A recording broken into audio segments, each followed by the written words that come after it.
ఎక్కడ కూడా అన్యాయం అనేది ఎవరికి జరిగినా కూడా we will repair the system, we will ensure that everybody is posted back. బాధపడితే సాధించేది ఏమైనా గుర్తుపెట్టుకో.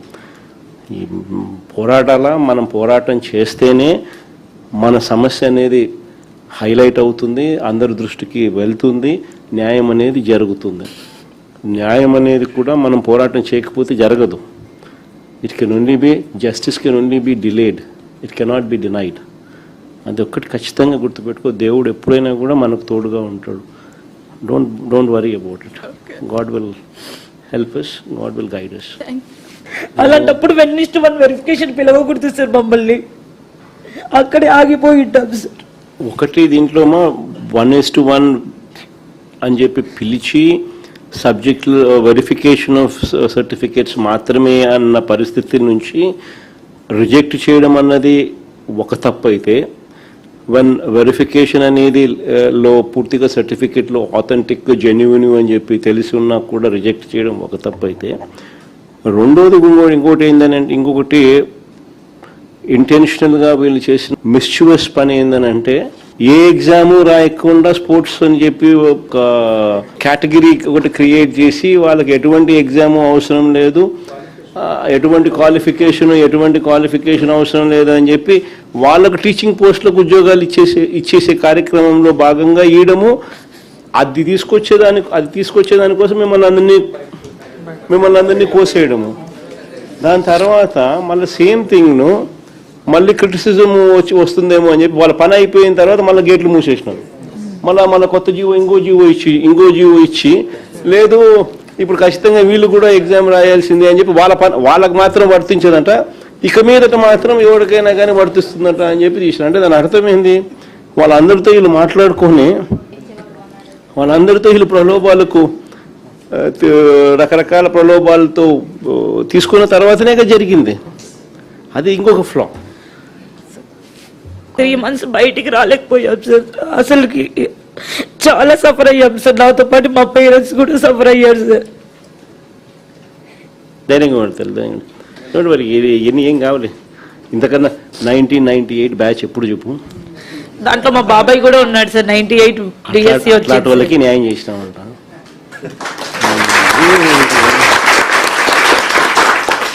నీ గురించి బాధపడతావు ఎందుకు? కొంచెం ఓపిక పట్టు. Thank you sir. ఎన్ని పద్ధతుల్లో వీళ్ళు చేసినారు స్కాములు అని చెప్పడానికి నిదర్శనాలు. ఫస్ట్ ర్యాంక్ వచ్చిన వానికి, జిల్లాలో ఫస్ట్ ర్యాంక్ వచ్చిన వానికి ఉద్యోగం ఇలా. ఎందుకు ఉద్యోగం ఇవ్వలేదు అని అంటే వీళ్ళు చెప్పేది వెరిఫికేషన్కి రాలేదని. వెరిఫికేషన్కి రానోడు కోర్టుకు పోయి నాకు ఉద్యోగం ఎందుకు ఇవ్వడం లేదు అని చెప్పి కోర్టుకు పోయే కార్యక్రమం చేసినాడు అని అంటే, ఫస్ట్ పేపర్లు లీక్ కాడ నుంచి జరుగుతూ ఉందా. ఇలా కావలసిన వాళ్ళకు ఫస్ట్ పేపర్లు లీక్ ఇచ్చి కొంతమందిని తెచ్చుకునే కార్యక్రమం, తర్వాత రకరకాల పిచ్చి జియోలు ఇచ్చి ఎలాంటి క్వాలిఫికేషన్ అవసరం లేదు అని చెప్పి ఏకంగా జియోలు ఇష్యూ చేసి గేట్లు ఎత్తడము, గేట్లు తీసేయడము, ఆ పద్ధతిలో కూడా మళ్ళీ తీసుకొచ్చే కార్యక్రమం చేయడంతో గందరగోళం క్రియేట్ చేసినారు. సో ఇక్కడేమో 1:1 అని చెప్పి పిలిచి సర్టిఫికెట్స్ వెరిఫికేషన్ మాత్రమే ఫార్మాలిటీ అనేది పెండింగ్లో ఉండగా, సర్టిఫికెట్లు అన్నీ పర్ఫెక్ట్గా ఆథెంటిక్గా ఉన్నాయని తెలిసినా కూడా మళ్ళా ఉద్యోగం ఇవ్వకోకుండా ఎగరగొట్టే కార్యక్రమాలు చేసినారు. ప్లస్ మిమ్మల్ని ఎగరగొడుతూ ఫిల్అప్ చేసినట్టు చూస్తే మోస్ట్ అబ్జర్వ్డ్ పేర్లు ఎక్కడెక్కడో ఏదో క్వాలిఫికేషన్లో ఉన్న వాళ్ళని తీసుకొని వచ్చి ఇచ్చిన పరిస్థితులు కూడా కనిపిస్తూ ఉన్నాయి. వాళ్ళ క్లారిఫికేషన్ అడిగితే అసలు లెక్కలేనితనంతో క్లారిఫికేషన్ ఇస్తారు. మీరు అడిగేది ఒక క్వశ్చన్ అడుగుతారు, వాడు క్లారిఫికేషన్ ఇచ్చేది మీరు అడిగిన భాష అర్థం కానట్టుగా ఏదో వేరే ఆన్సర్ చూస్తే వేరే మాదిరిగా ఇంకొక క్వశ్చన్కి సంబంధించిన ఆన్సర్ ఇస్తూ ఉన్నారు. అంటే లెక్కలేనితనంతో ఆన్సర్ ఇస్తూ ఉన్నారు. మీ అందరికీ మళ్ళీ ఒకసారి చెప్తా ఉన్నాను, మనకు మాట్లాడగలిగిన వాళ్ళు బహుశా నా దగ్గరికి కొంతమంది రాగలిగినారు, చాలామంది కొన్ని వేల మంది చాలా మంది బహుశా రాలేని పరిస్థితిలో కూడా ఉన్న వాళ్ళు కూడా చాలామంది కూడా ఉండొచ్చు. బట్ ప్రతి ఒక్కరికి కూడా నేను భరోసా చెప్తాను. ఇక్కడ ఒక కోఆర్డినేషన్ కింద ఇక్కడ ఇద్దరు ఎమ్మెల్సీలు, వీళ్ళిద్దరు టీచర్స్ ఎమ్మెల్సీలే, చంద్ర అండ్ కల్పనమ్మ. వీళ్ళకి తోడు మన స్టూడెంట్ వింగ్ నుంచి ప్లస్ మన లీగల్ సైడ్ నుంచి కూడా మన పార్టీ లీగల్ సైడ్ నుంచి కూడా లాయర్లు అందరినీ కూడా ఎంపానల్ చేసి ఒక కమిటీని ఫామ్ చేసి ఇక్కడ పెడతాం. ఎవరికి ఏ సమస్య వచ్చినా కూడా ఎనీ లీగల్ హెల్ప్, మీరు ఎవరికి రూపాయి కూడా డబ్బు ఖర్చు కాకుండా వీళ్ళే లీగల్గా కోర్టులలో కేసులు వేసి మీ తరపున వాద్యం చేసేట్టుగా వీళ్ళందరినీ కూడా పురమాయిస్తా ఉన్నా. సో వీళ్ళందరూ కూడా దానికి అన్ని రకాలుగా కూడా చేస్తారు. చేసి కోర్టులో కొట్లాడే కార్యక్రమం చేస్తాము. మరోవైపున సిబిఐ ఎంక్వైరీ కూడా గట్టిగా అడిగే కార్యక్రమం కూడా చేస్తాము. ఇవన్నీ ఒక ఎత్తు. పొరపాటున ఏదైనా డిలే కావడమో ఇంకోటి కావడమో మీకు న్యాయం జరగని పరిస్థితి ఏదైనా ఉన్నా కూడా బాధపడకు. ఓన్లీ 3 ఏళ్ళే మన ప్రభుత్వం వస్తుంది. వచ్చిన వెంటనే ఒక కమిటీ వేస్తాము. మీ అన్ని కేసెస్ దానికి రెఫర్ చేస్తాము. చేసి ప్రతి ఒక్కరికి కూడా న్యాయం జరిగేట్టుగా 98 బ్యాచ్ ఏ రకంగా న్యాయం జరిగిందో మీ అందరికీ కూడా మళ్ళీ ఖచ్చితంగా అర్హత ఉన్న ప్రతి ఒక్కరికి కూడా మీ అందరికీ న్యాయం జరిగేట్టుగా కూడా చేస్తాం. అది కూడా గుర్తుపెట్టుకోండి. అది అట్టాకు జరుగుతుంది 3 ఏళ్ళ తర్వాత. ఈ లోపల మనం చేసే పోరాటం కూడా ఆగకుండా కోర్టుల ద్వారాను సిబిఐ ఎంక్వైరీ డిమాండ్ చేస్తూ ఇవన్నీ కూడా చేస్తూ మనం చేసేటివన్నీ కూడా చేస్తా పోతాం. సో 2 కూడా చేస్తాం. అందరికీ కూడా ఒకటే అష్యూరెన్స్ ఇస్తాను. ఇంతకుముందు నేను చెప్పినట్టుగానే కొంచెం ఓపిక పట్టండి. పోరాడితేనే మనం సాధించుకోగలుగుతాం. ఆ విషయంలో 4 అడుగులు ముందుకేస్తాం. ఖచ్చితంగా పోరాడుతూ ఉన్నారు. అన్ని రకాలుగా సహాయ సహకారాలు నా తరపు నుంచి కూడా అన్నీ ఉంటాయి. ఇది డిలే అయినా మనము న్యాయం సత్వరమే రాకపోయినా కూడా బాధపడాల్సిన అవసరమే లేదు. కన్ను మూసుకుని కన్ను తెరిచేసరికి 3 ఏళ్ళు అయిపోతుంది. అయిపోయిన వెంటనే మనం అధికారంలోకి దేవుని దయ వల్ల ఖచ్చితంగా వస్తాం. వచ్చిన వెంటనే కమిటీ కాన్స్టిట్యూట్ చేస్తాను. మీ అన్ని కేసెస్ దానికి రెఫర్ చేస్తాను. 1:1 కింద పిలిచి వెరిఫికేషన్ ఆఫ్ డాక్యుమెంట్స్ మాత్రమే పెండింగ్లో ఉన్న పరిస్థితుల్లో మీ అందరికీ కూడా జెన్యున్ డాక్యుమెంట్స్, ఆథెంటిక్ డాక్యుమెంట్స్ ఉన్న పరిస్థితి ఉన్న నేపథ్యంలో ఉన్న వాళ్ళందరికీ కూడా ఖచ్చితంగా జరిగించాల్సింది జరగాల. కానీ తప్పులు జరగడం వల్లనో ఇంకొక దాని వల్లనో నష్టపోయిన వాళ్ళందరికీ కూడా అవసరమైతే ఎక్స్ట్రా పోస్ట్ అయినా క్రియేట్ చేసైనా కానీ మీకు మంచి చేస్తాను.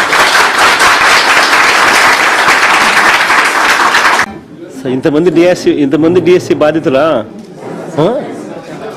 ఎస్ సార్, ఇంకా చాలా మంది ఉన్నారు సార్. నాకు అదే ఆశ్చర్యం అనిపిస్తుంది నాకైతే. మన హయాంలో మనము ఎన్నికలు అయిపోయిన 4 నెలలకి గాంధీ జయంతి నాటికి, ఎన్నికలు జూన్లో అయిపోయినాయి, గాంధీ జయంతి నాటికి 1,30,000 మనం సచివాలయంలో ఉద్యోగాలు ఇప్పించినాం. ఒక్క క్రిటిసిజం రాలా. ఒక్కడంటే ఒక్కడు కూడా క్రిటిసైజ్ చేసే పరిస్థితికి మనం ఛాన్స్ ఇవ్వాల. అంత ట్రాన్స్పరెంట్గా చేసినాం. 1,30,000 ఉద్యోగాలు, ఈడ 16,000 ఉద్యోగాలకు దీనికి రకరకాలుగా దాన్ని తిప్పి ఇంత కాంట్రవర్షియల్ చేసి అమ్ముకునే కార్యక్రమం దాకా తీసుకుపోవడం అంటే నాకు ఆశ్చర్యం అనిపిస్తుంది. దాన్ని నడిపించిన తీరు. 18 లక్షల మంది అందులో రాసినారు. అసలు నిజంగా వీళ్ళు ప్రవర్తించిన తీరు చాలా అన్యాయమైన తీరు. నేను ఒక ప్యానెల్ క్రియేట్ చేస్తాను జగదీష్, ఇది అయిపోయినాక సార్.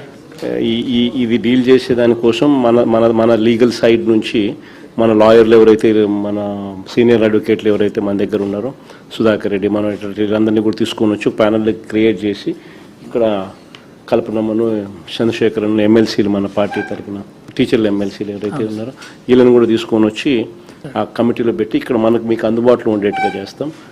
మీకు అన్ని రకాలుగా న్యాయపరంగా మీకు ఖర్చు లేకోకుండా న్యాయపరంగా అన్ని రకాలుగా మనమే దీన్ని ఫైట్ చేసే విధంగా we will take it up. అది చేద్దాం. ఇక్కడ జియో ఫస్ట్ ఏమో ఇచ్చి ఎటువంటి ఎగ్జామ్ పెట్టుకోకుండా సర్టిఫికెట్ల కేవలము వీళ్ళ ఇష్టారాజ్యంగా దొంగ సర్టిఫికెట్ల ప్రకారము, లేకపోతే వీళ్ళ సర్టిఫికెట్లు ఏదైతే కరెక్ట్ అనుకుంటారో దాని ప్రకారమే ఉద్యోగాలు ఇచ్చే కార్యక్రమాలు చేసినారు. ఆ తర్వాత వెరిఫికేషన్, ఆ తర్వాత వాళ్ళు ఉద్యోగాలు ఇచ్చేసిన తర్వాత మళ్ళీ జీవో అది క్యాన్సిల్ చేసి ఇప్పుడు మళ్ళీ ఎగ్జామ్ మళ్ళీ మీరంతా రాయాలా అని చెప్పి అంటున్నారు. ఫస్ట్ ఏమో వాళ్ళు ఒక జీవో ఇచ్చినారు. అవును సార్. వీళ్ళు ఎలాంటి ఎగ్జామ్కు రాయాల్సిన అవసరం లేదు, వీళ్ళకు ఎగ్జామ్ రాయాల్సిన అవసరం లేకుండా కేవలం వీళ్ళ సర్టిఫికెట్ల ఆధారంగానే మేము అపాయింట్మెంట్ ఇస్తాము అని చెప్పి తర్వాత వాళ్ళ ఇష్టం వచ్చినట్టుగా ఆ కార్యక్రమాన్ని చేసినారు.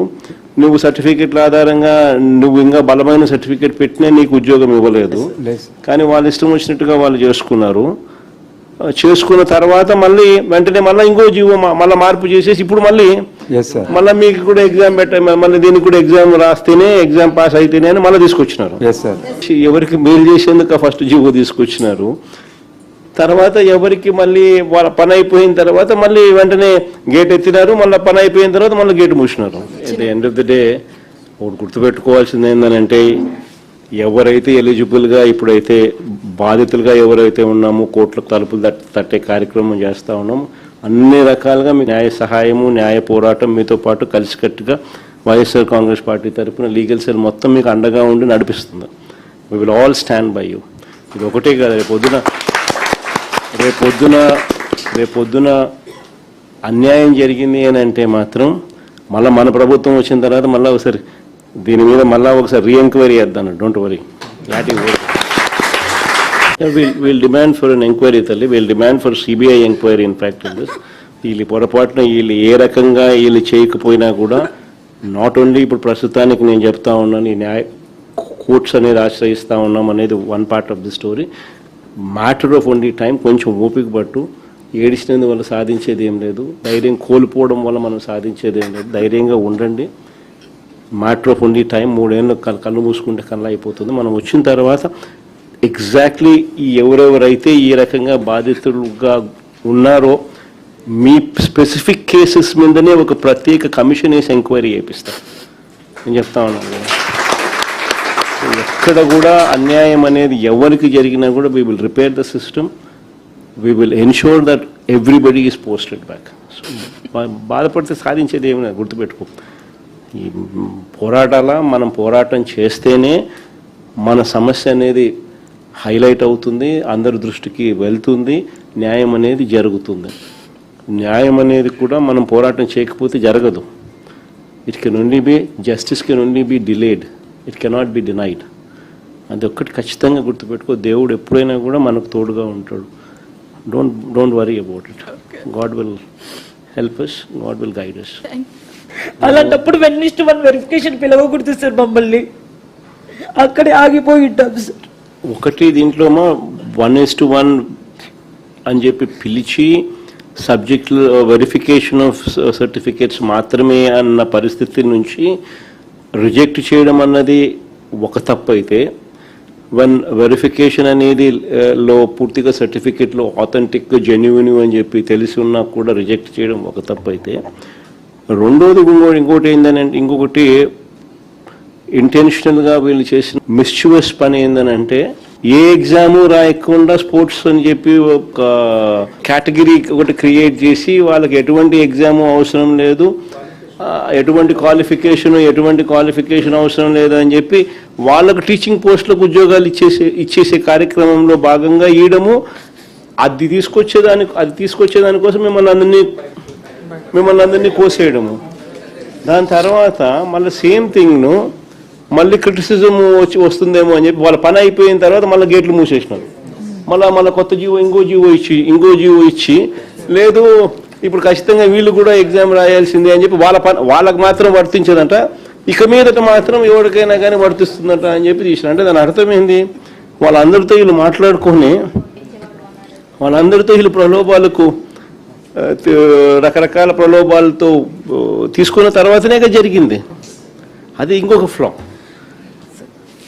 3 months బయటికి రాలేకపోయాం సార్. అసలుకి చాలా సఫర్ అయ్యాం సార్. నాతో పాటు మా పేరెంట్స్ కూడా సఫర్ అయ్యారు సార్. ధైర్యంగా పడతారు. మరి ఏం కావాలి ఇంతకన్నా? 1998 బ్యాచ్ ఎప్పుడు చెప్పు. దాంట్లో మా బాబాయ్ కూడా ఉన్నాడు సార్. 98 డిఎస్సి వచ్చి వాళ్ళకి న్యాయం చేసినామంట.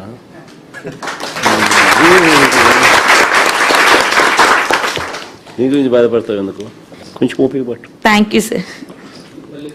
ఫస్ట్ ఎన్ని పద్ధతుల్లో వీళ్ళు చేసినారు స్కాములు అని చెప్పడానికి నిదర్శనాలు ఫస్ట్ ర్యాంక్ వచ్చిన వానికి జిల్లాలో ఫస్ట్ ర్యాంక్ వచ్చిన వానికి ఉద్యోగం ఇలా.